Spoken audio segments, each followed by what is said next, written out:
കൈത്താക്കാലം 7-ാം ഞായർ. വിശുദ്ധ മത്തായിയുടെ സുവിശേഷം 6-ാം അധ്യായം 19 മുതൽ 24 വരെയുള്ള വാക്യങ്ങളുടെ വിശകലനം. യഥാർത്ഥ നിക്ഷേപം. മലയിലെ പ്രസംഗത്തിലെ ഒരു പ്രശസ്ത ഭാഗമാണ് ഇന്നത്തെ ചിന്താവിഷയം. ഫരിസേയർ അനുഷ്ഠിച്ചു വന്ന കപടഭക്തിക്ക് പകരമായ പുതിയ നിയമങ്ങളാണ് മലയിലെ പ്രസംഗം മുഴുവൻ നിറഞ്ഞു നിൽക്കുന്നത്. സമ്പത്ത് ദൈവാനുഗ്രഹത്തിൻ്റെയും ദാരിദ്ര്യം ദൈവശാപത്തിൻ്റെയും അടയാളമാണെന്ന് തെറ്റിദ്ധരിച്ച് ദരിദ്രരെ താഴ്ത്തിക്കെട്ടിക്കൊണ്ടിരുന്ന ഒരു കാലഘട്ടത്തിൽ മനുഷ്യൻ്റെ കാഴ്ചപ്പാടുകളെ കീഴ്മേൽ മറിക്കുന്ന ദരിദ്രരെ നിങ്ങൾ ഭാഗ്യവാന്മാർ എന്ന് തുടങ്ങി മനുഷ്യയാതനകളെ സ്വർഗീയ ഭാഗമായി ചിത്രീകരിച്ചുകൊണ്ടാണ് മലയിലെ പ്രസംഗം ആരംഭിക്കുന്നത്. എവിടെ തഴയപ്പെടലുണ്ടോ, എവിടെ തിരസ്കരണമുണ്ടോ, എവിടെ ഒറ്റപ്പെടലുണ്ടോ, അവിടെ ക്രിസ്തുവിൻ്റെ ശബ്ദം എന്നും മുഴങ്ങും. ദരിദ്രരെ ഒറ്റപ്പെടുത്തി അവരെ ഊറ്റിക്കുടിച്ച് സ്വയം ധനവാന്മാരായി തീർന്ന് ഞെളിഞ്ഞിരിക്കുന്ന കുറേ ശ്രോതാക്കളെ ചൂണ്ടിക്കാണിച്ചുകൊണ്ട് തന്നെയാണ് സ്വർഗത്തിൽ നിക്ഷേപങ്ങൾ കരുതി വയ്ക്കുവാൻ യേശു പഠിപ്പിക്കുന്നത്. കാരണം ഭൂമിയിലെ സമ്പത്തിന് സ്വർഗത്തിൽ ഒട്ടും മൂല്യമില്ല. പക്ഷേ ഇന്ന് ഭൂമിയിൽ സമ്പത്ത് കൂട്ടിവെക്കുവാൻ ഓടി നടക്കുകയാണ് മനുഷ്യൻ. ഒറിജിനലിനെ വെല്ലുന്ന ഡ്യൂപ്ലിക്കേറ്റ് ഇന്ന് മാർക്കറ്റിൽ സുലഭമാണ്. പക്ഷേ മാറ്റി തിരിച്ചറിഞ്ഞാൽ ബുദ്ധിയുള്ള ആരും വില കുറവാണെന്ന കാരണത്താൽ വ്യാജനെ വാങ്ങാറില്ല. അങ്ങനെയെങ്കിൽ സ്വർഗീയ വിഷയത്തിൽ ഇതെത്രമാത്രം ബാധകമാണ്? താൽക്കാലിക ലാഭത്തിനു വേണ്ടി നശ്വരമായ സുഖസൗകര്യങ്ങളുടെയും സമ്പത്തിൻ്റെയും പിറകെ മനുഷ്യൻ പരക്കം പായുന്നു. കുറെ സമ്പാദിച്ചു കൂട്ടുന്നു. ആർക്കുമൊന്നും വീതിക്കാതെ പങ്കുവയ്ക്കാതെ എല്ലാം സ്വയം കുന്നുകൂട്ടി വയ്ക്കുന്നു. അങ്ങനെ ജീവിതം സുരക്ഷിതമായി എന്ന് കരുതിയിരിക്കുമ്പോൾ ദാ വരുന്നു ഒരു വെള്ളപ്പൊക്കത്തിൻ്റെ രൂപത്തിൽ, കൊടുങ്കാറ്റിൻ്റെ രൂപത്തിൽ, ഉരുൾപൊട്ടലിൻ്റെ രൂപത്തിൽ, ഭൂമികുലുക്കത്തിൻ്റെ രൂപത്തിൽ നിമിഷം നേരം മാത്രം കൊണ്ട് ഒരായുസ്സിൻ്റെ സമ്പാദ്യവും ചിലപ്പോൾ ജീവനും നഷ്ടമാകുന്നു. കള്ളന്മാരെയും ചിതലിനെയും കുറിച്ചൊക്കെ യേശു പറയുമ്പോൾ ഇതുകൂടി അതിൽ ഉൾപ്പെടുന്നുണ്ട്. ഈ ലോകത്തിൽ ഒന്നും തന്നെ സുരക്ഷിതമല്ല, ഒന്നും ശാശ്വതവുമല്ല. എന്നാൽ ശാശ്വതമായത് സൽകൃത്യങ്ങളുടെയും ദാനധർമ്മങ്ങളുടെയും സൽസ്വഭാവത്തിലൂടെയും മനുഷ്യഹൃദയങ്ങളെ നേടി സ്വർഗത്തിലേക്കുള്ള സമ്പാദ്യം നേടിയെടുക്കുന്നതാണ്. അതിനാൽ ഇന്നത്തെ ഈ സുവിശേഷ ഭാഗം മരണത്തെക്കുറിച്ചുള്ള ഒരു ആത്മശോധന കൂടിയാണ്.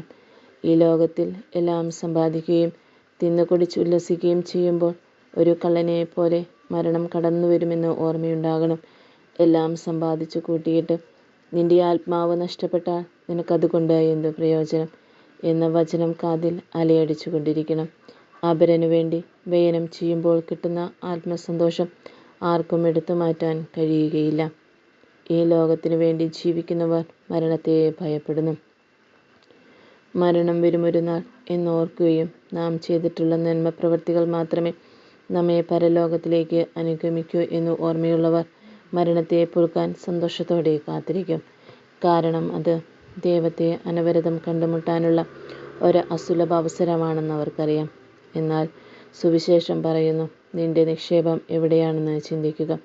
ഉൾക്കാഴ്ചയുണ്ടാകുമ്പോഴാണ് കാഴ്ച പൂർണ്ണമാകുക. ശാരീരിക കാഴ്ചയല്ല യഥാർത്ഥ കാഴ്ച. ഹൃദയത്തിലൂടെ കാണുമ്പോഴാണ് യഥാർത്ഥ കാഴ്ച ലഭിക്കുക. കാഴ്ചപ്പാടുകൾ വിശാലമാക്കുക.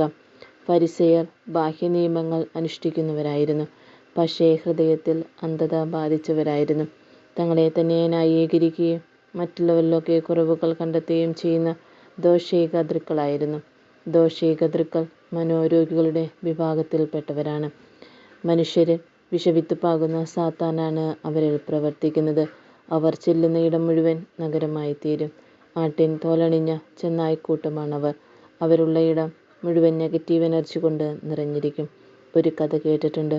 എപ്പോഴും എല്ലാവരുടെയും കുറ്റം പറഞ്ഞ് നടന്നിരുന്ന ഒരു വല്യമ്മച്ചി ഒരു നാൾ ഉറക്കമെണീറ്റപ്പോൾ മുറിയിൽ ഒരു ചീഞ്ഞ മണം.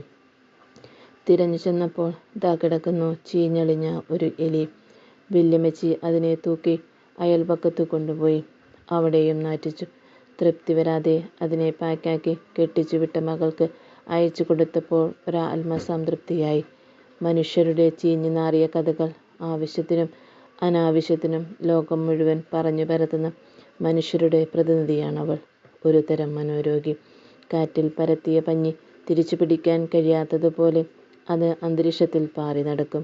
അതിനിടയിൽ പലരുടെയും സൽപ്പേര് ഒരിക്കലും തിരിച്ചെടുക്കാനാകാതെ തകർന്ന് തരിപ്പണമായിട്ടുണ്ടാകും. എന്നിട്ട് ദൈവത്തെ കൂട്ടുപിടിച്ച് വലിയ ആത്മീയരായി ജീവിക്കുന്ന ഫരിസേയ വർഗത്തോട് യേശു പറയുന്നു, ദൈവത്തെയും മാമോനെയും ഒരുമിച്ച് സ്തുതിക്കുക സാധ്യമല്ല.